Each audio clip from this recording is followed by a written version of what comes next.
Hi guys! Welcome back again to my channel. At for today's video nga, as you can see in the title, ay pag-uusapan natin yung mga overdue na loan natin sa may GCash. Ayan, sa may G-Loan, G-Credit, sa may G-Gives. So kung ikaw ay baguhan pa lang na nakapag-loan dyan or kung gusto mong mag-loan, ay panoorin mo na din yung video na to para malaman mo nga din kung ano nga ba yung mangyayari sa'yo kapag talagang super late ka nang nakapagbayad at napakatagal na ng due date mo. So ayan, babayaran mo pa ba? Ipopost ka ba nila online? At ang pinakatanong is, iyo home visit ka ba nila? So tamang-tama dahil may nag-comment nga din sa aking recent upload. So sabi niya sabi niya dito is, hello po, paano po 1 year na ako overdue sa may GCash loan? Ayan, paano po dapat gawin? So ibig sabihin niya dito is sa may G-Loan. Ayan, overdue na daw siya ng 1 year, OMG. So lahat na yan sasagutin natin at kung ano yung dapat nyong gawin. Pero syempre, bago tayo magpatuloy ay congratulations nga pala sa ating bagong weekly GCash giveaway winners. Pagka nakita nyo yung username nyo, ay i-PM nyo na ako agad sa aking Facebook page para maklaim nyo na yung prize nyo. So kung paano sumali dyan, kailangan lagi ka lang updated at lagi ka lang nagko-comment nanonood dito sa aking upload sa may YouTube at ayan, mapapasama ka na dyan sa aking weekly GCash giveaway. Going back na nga, ayan, sasagutin natin itong si baby ko 1297. Ayan, syempre, nag-search din ako ng mga naranasan ng iba pang mga nag-try dito at nakahanap nga din ako ng meron ding 2 years ng overdue at pinakamalala na nakita ko is 3 years na siyang overdue. Ayan, biruin nyo, 3 taon na. So yan, share ko sa inyo kung ano yung mga ginawa niya at ano yung nangyayari sa kanila.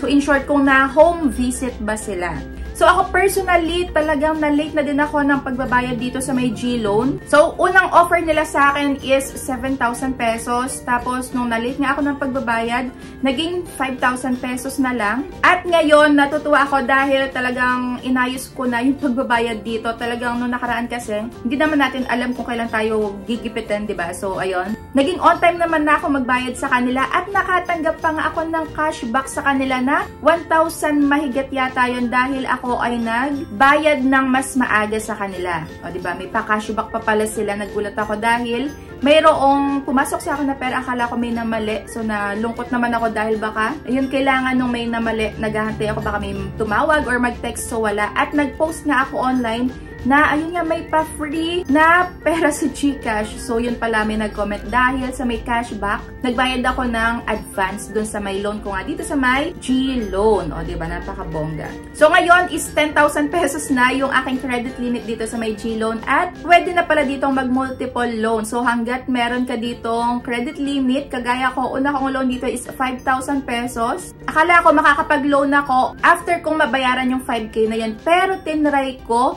ay pwede pa palang i-loan yung another 5K. So, ayun, tinry ko ulit at legit nga na, ayun, pwedeng mag-multiple loan dito sa my G-Loan. Tamang-tama dahil long term naman to at sinasabi ko sa inyo, super legit to, talaga maaasahan nyo pagka nangailangan kayo in the future. Kaya kung ako sa inyo, pag na-approve kayo dito, kahit alin man dyan sa may G-Loan, G-Gives, or G-Credit, ay nako, ingatan nyo, alagaan nyo dahil talagang maaasahan yan at matutulungan nga kayo in the future. So, ayan, share ko na sa inyo yung mga na-search ko nga muna online about dito sa may nakapag-overdue na nga din dito sa may G-Loan. Yeah, so sabi niya dito, araw-araw din bang tumatawag si GCash sa inyo kapag na-overdue na yung G-Loans or G-Gives nyo? So sa akin is, yes, may tumatawag sa akin na agent pero talagang super professional sila. Nagtatanong lang sila kung bakit, ano ang nangyari, bakit hindi nakapagbayad at i-inform ka nila na due date mo na nga, na lumagpas ka na sa may due date mo at sasabihin din nila kung magkano yung nadadagdag sa may pinaka-principal amount mo.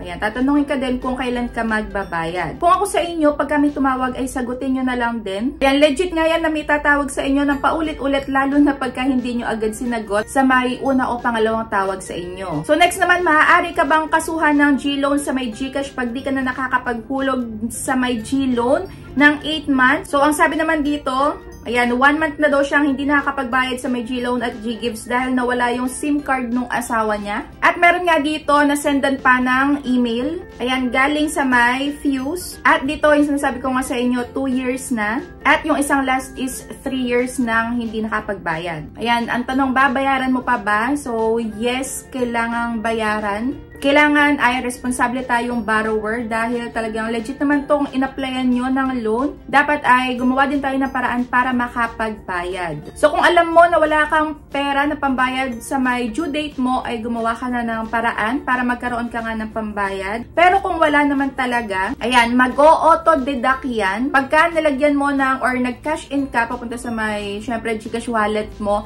ay ma-auto-deduct yan sa may loan mo, sa may G-Loan or G-Credit or G-Give. So, ganun din naman yung na-experience nung iba nag-auto-deduct basta may laman yung GCash mo. So, sa may ganung paraan daw, pagka nagka-cash in ka, nag-aawas ka ng utang mo is malilesen daw yung pagtawag. Magkakamukha naman yung mga nakalagay dito sa may comment section at sa may internet nga na nabasa ko. Base sa may experience nga nung mga nakapag-try na dito at na overdue. So, syempre, tutubo pa rin at tutubo dahil matagal ka nga hindi nakakapagbayad. Kinagandahan lang is alam nila na nagbabayad ka pa rin, na nagka-cash in ka pa din, nag-aawas ka pa din.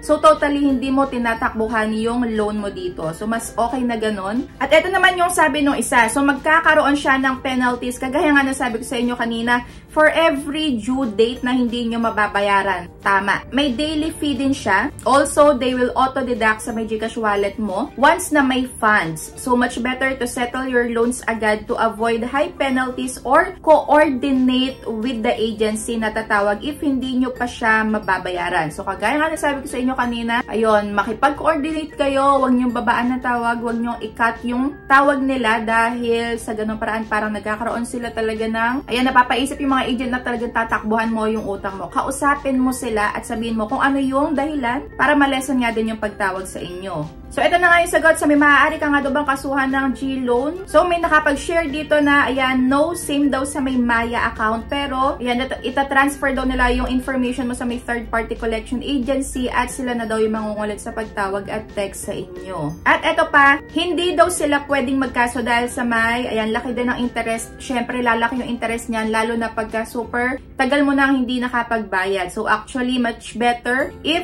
kasuhan ka daw nila ng small claims, mawawala daw yung interest na pinatong nila sa'yo. Tama naman. Kalalabasan nun, kung magkano lang yung nakuha mo, yun lang yung babayaran mo. So, if umabot daw ng 50,000 pesos yung utang mo, pero 10,000 lang yung nakuha mong cash, uuobligahin ka lang ng korte na bayaran mo is 10,000 lang. Saka makakapag-set ka pa ng conditions mo kung magkano lang kaya mong bayaran monthly. So, yun lang yung pwede nilang ma-set sa may terms mo. So, yun na yung pinakasagot dito. At sabi nga dito nung isa is, I agree, same ng credit card until such time po yung third-party collection, sila na po ang mag-o-offer ng amount para lang mabayaran nyo yung utang sa pinakamababang amount na kaya nyo. Pero, hindi sila kukuha ng mga ari-arian nyo. So, same case po yan ng kasamahan ko sa trabaho. So, ayun na, nasagot na. At dito naman sa minawala ang SIM card, paano daw mababayaran? Ayan, pwede nyong i-chat yung GCash support nga. Pwede nyo silang i-email at i-inform na nawala nga yung phone number. So, ayun. Ako, ganun din yung ginawa ko nung nalate nga ako ng pagbabayad at nagre-reply naman din sila agad. Ayun, maaari ka lang makasuhan pagka yung ginamit mong ID ay fake at yung ibang details mo na inilagay sa kanila. So, syempre, pagka na-overdue ka na ng super tagal din, magkakaroon ka na nga ng bad credit history at maaaring hindi ka na makaulit sa kanila at sa iba pang legit na lending application. So, ito na nga yung pinakasagot sa mga nag-home visit ba sila? So, pinakakaramihan ng mga nabasa ko is hindi. Ayan, hindi sila nag-home visit. Pero, possible pa rin yun. Kaya, maghanda na lang kayo. Hingan nyo sila ng ID kung talagang yung agent na yun ay nagtatrabaho dun sa may GCash, sa may G-Loan. At dun kayo makipagkita sa may barangay. Ayan, para safe.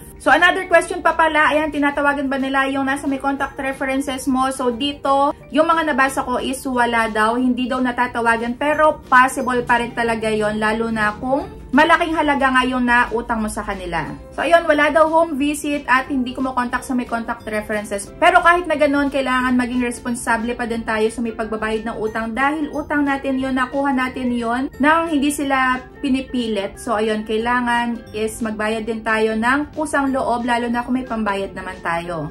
At, ayun, nag-search nga din ako sa may internet kung sakaling magkaroon ng home visitation pag ikaw ay nag-apply ng loan online at na-overdue ka. So, ayun, huwag ka daw matakot, ma-home visit. Kailangan doon ka makipagkita sa may, pwedeng sa barangay nyo. At kailangan maging handa ka na makipag-usap. Ayan, siguraduhin daw na may proper ID kung sino man yung taong mag-home visit sa inyo. So, kung walang maipakitang ID is wag i-entertain. Syempre, may karagdagan niyang bayarin itong sa may G-loan. So, magkakaroon ka ng late payment fee na 1% ng iyong loan amount sa bawat unpaid installment mo nga at karagdagang 0.15% ng outstanding balance sa bawat araw na lumilipas matapos ang due date hanggang sa mabayaran ito.